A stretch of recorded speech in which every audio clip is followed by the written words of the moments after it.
ม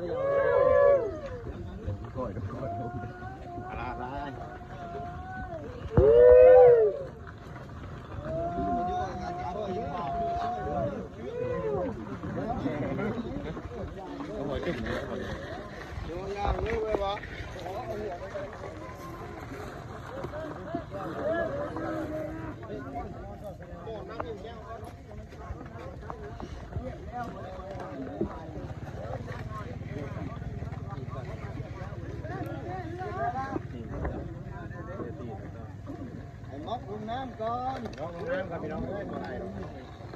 แนวตีนเข้าครับ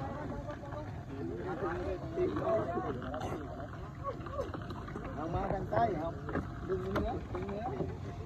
ดูนะแบบนี้เนื้อ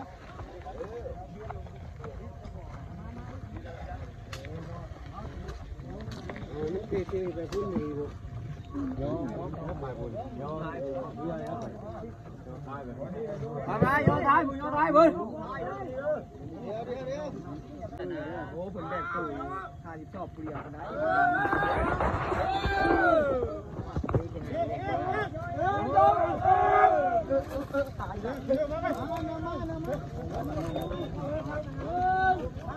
เป็นป่งน้องแง่วัดเดี๋ยวดูดิวางเดือดมือก่อนเลย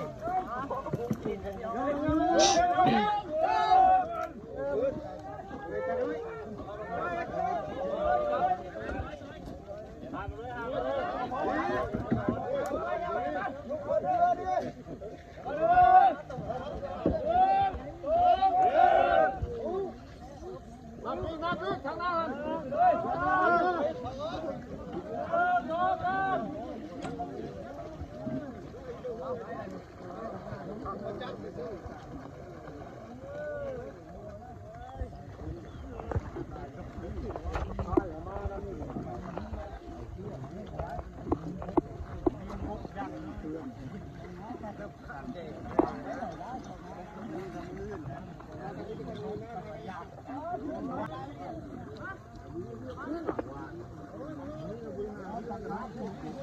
มักเกิน